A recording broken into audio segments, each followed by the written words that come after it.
మార్చి నెల మార్చి నెల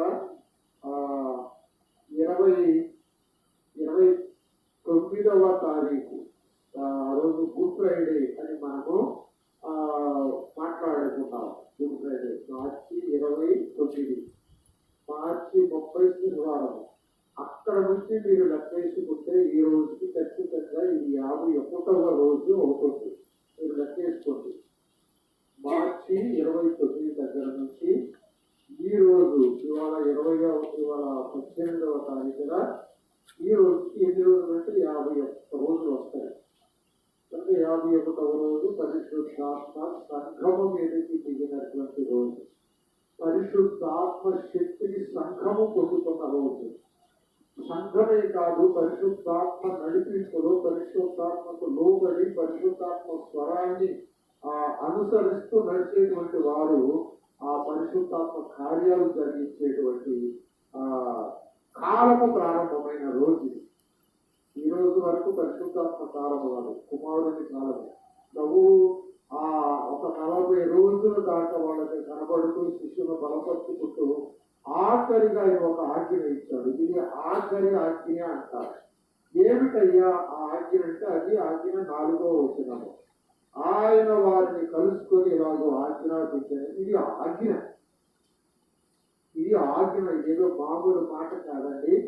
దేవుని ఆజ్ఞ, ఆఖరి ఆజ్ఞ. ఏమని ఆజ్ఞాపించారంటే మీరు యెరూషలేము నుండి వెళ్ళక నా వలన వినిన తండ్రి యొక్క వాగ్దానము కొరకు కనిపెట్టుకోనండి అని చెప్పారు.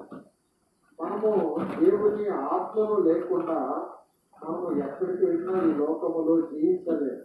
మనము ఓడిపోతాము, మనము దెబ్బలు తింటాము, మనము సేవలు చేయలేకపోతాము. ఈ సేవ నేను చేయలేను బాబు అని ఆగిపోతాము. కనుక ఎప్పుడైతే పరిశుద్ధాత్మ నిన్ను నడిపిస్తారో, ఎప్పుడైతే పరిశుద్ధాత్మ శక్తిని మీరు పొందుకుంటారో ఖచ్చితంగా మరణము వరకు నువ్వు నిలబడతావు. మరణము దెబ్బలు తింటూ దేవుడిని స్తుతిస్తావు. నువ్వు చచ్చిపోతూ దేవుడు నవ్వుతూ దేవుడి దగ్గరికి వెళ్ళిపోతావు. ఎప్పుడయ్యంటే పరిశుద్ధాత్మ నీతో ఉన్నప్పుడు, పరిశుద్ధాత్మకు అవకాశం ఇచ్చినప్పుడు, ఆత్మీయముగా నీవు నీ జీవితాన్ని నడిపించుకున్నప్పుడు, ఆ ఆత్మస్వరానికి ఆత్మ నడిపింపుకి లోబడి ఆత్మశక్తిని పొందుకొని మనము బయటికినప్పుడు, ఇక్కడ ఈ తండ్రి యొక్క 4వ వచనం ఒకసారి సహాయం చేయండి. 4వ వచనం. ఇలాగో ఆజ్ఞాపించిన ఆఖరి ఆజ్ఞ చెప్పాను. అసలు మీరు యెరూషలేము నుండి వెళ్ళక నా వలన వినిన తండ్రి యొక్క వాగ్దానం కొరకు కనిపెట్టి. అక్కడ నా వలన వినిన తండ్రి యొక్క వాగ్దానము అన్న మాటలు మీరు గుర్తు పెట్టుకోవాలి.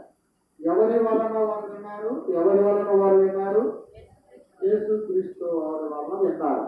ఏమని విన్నారు? తండ్రి యొక్క వాగ్దానమును మీరు కనిపెట్టి ఉండండి అని ఆయన బ్రతికి ఉన్న రోజులలో శిష్యులకు చెప్పాడు.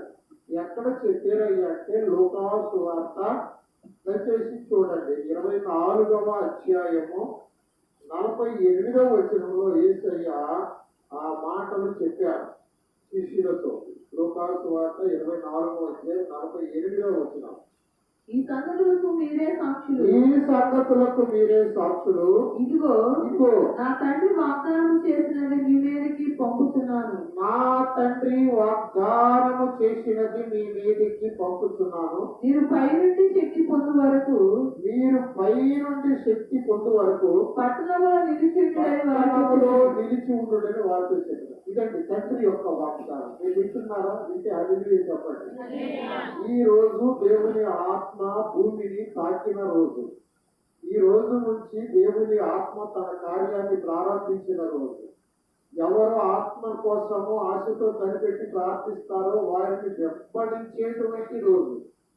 నీవు దేవుని ఆత్మ కావాలని ఆశ కలిగి ఉంటే ఆత్మ నిన్ను వెంబడించి నేను నీలోనికి వస్తాను, నీ జీవితాన్ని సరిచేస్తూ అయితే ఆయన నిన్ను వెంబడిస్తూ ఉంటాడు.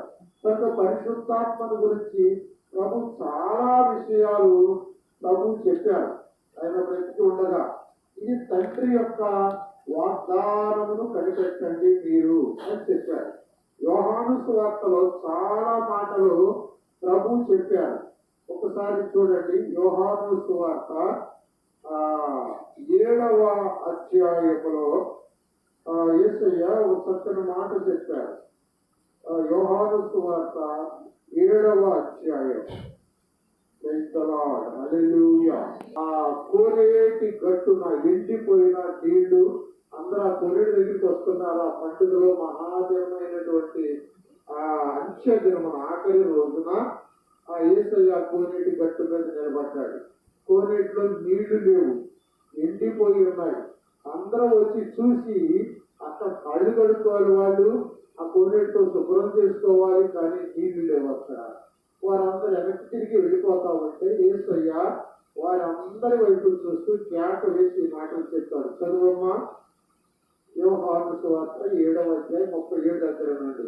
ఆ పండుగలో మహాదేవమైన అంత్య దినమున యేసు నిలిచి, ఎవడైనా దప్పికొని ఎడల నా ఎద్దుకు వచ్చి దప్పి తీర్చుకోవలను.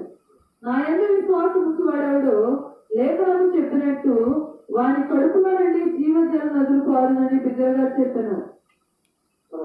తన యందు విశ్వాసం ఉంచువారు పొందబోవు ఆత్మను గూర్చి ఆయన ఈ మాట చెప్పాను. యేసు ఇంకను మహిమపరచబడలేదు కనుక ఆత్మ ఇంకను అనుగ్రహింపబడి ఉండలేదు. ఈ మాటను గమనించాలి. యేసయ్య చనిపోలేదు కనుక వారి మీద ఇంకా ఆత్మ రాలా. యేసయ్య చచ్చిపోయి 40 దినాలు అయినప్పుడు ఈ వాగ్దానాన్ని వాళ్ళకి మళ్ళా గట్టిగా చెప్పాడు. మీ మీదికి తండ్రి వాగ్దానము చేసినది నేను చెప్పాను కదా, అది పొందే వరకు మీరు యెరూషలేములో నుంచి మీరు కదలొద్దు. అది పొందితేనే మీరు శక్తిని పొందుకుంటారు. ఎప్పుడైతే మీరు శక్తిని పొందుకుంటారో ఆ యోదయ, సమరయ, గలిలయ ప్రాంతములన్నిటిలో కూడా మీరు శక్తివంతులుగా వాడబడతారు అని ప్రభువు చెప్పాడు. ఆ మాట అపోస్తలుల కార్యగ్రంథం 1వ అధ్యాయము 9వ వచనం అనుకుంటా. చూడమ్మా,